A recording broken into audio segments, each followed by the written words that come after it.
Comrade পাওয়ার চেতন আমার comrade পাওয়ার চেতন তোমায় জ্বালায় লাল সংগ্রাম রক্ষা করতে আমাদের সংগ্রাম গণতান্ত্রিক বিরুদ্ধে আমাদের সংগ্রাম সমাজতন্ত্র করার লক্ষ্যে তারা রয়েছে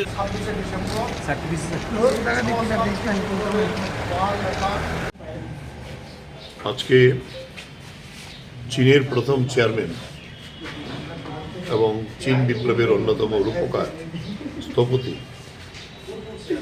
কমরেড মাও সেতুংয়ের 132তম জন্মদিন। চীন পৃথিবীর সবচেয়ে বৃহত্তম জনসংখ্যাবহুল দেশ এবং সেই দেশটি ছিল বিপ্লবের পূর্বে সবচেয়ে অনুন্নত।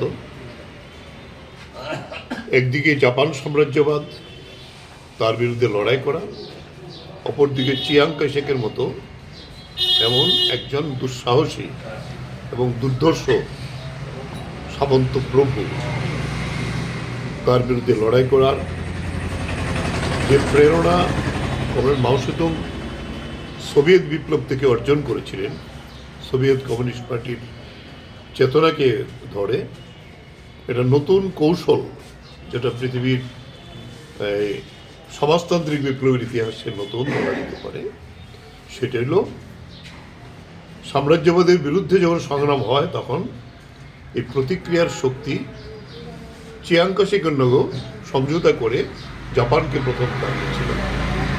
এর পরবর্তী সময়েতে এই চিয়াং কাইশেকের যে দুর্ধর্ষ একেবারে শাসক, সামন্ত শাসক, তার বিরুদ্ধে চীনের জনগণকে সংগঠিত করা একটি সবচেয়ে আধা অনুন্নত দেশ।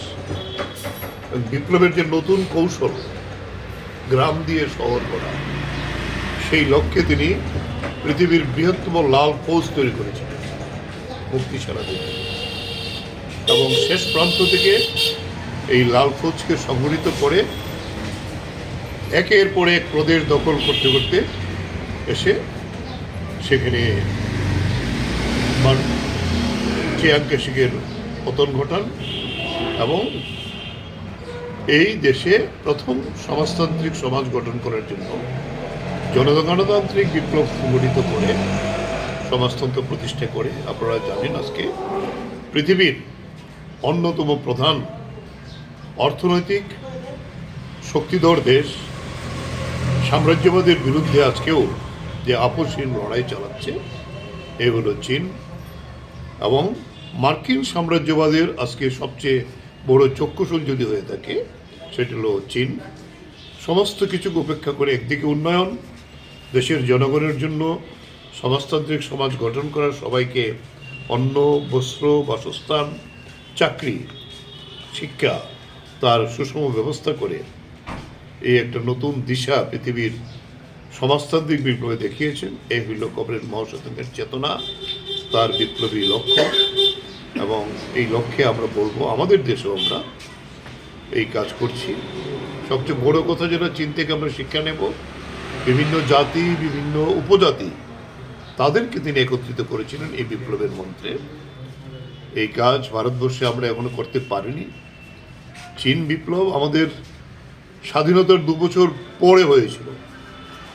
আমরা 1947 সালে পেয়েছিলাম, আর চীন 1949 সালে বিপ্লব সংগঠিত করেছিল।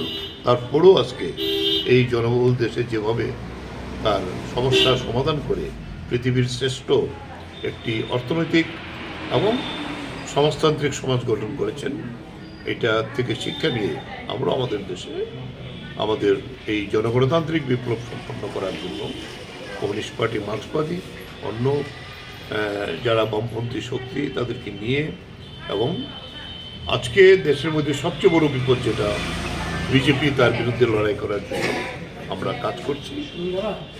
এই জায়গায় মাও সেতুং আমাদের কাছে একজন শিক্ষক, একজন প্রেরণাদায়ক। এর থেকে শিক্ষা নিয়ে আমরা এগিয়ে যাব। এই হবে আজকে এই মাও সেতুংয়ের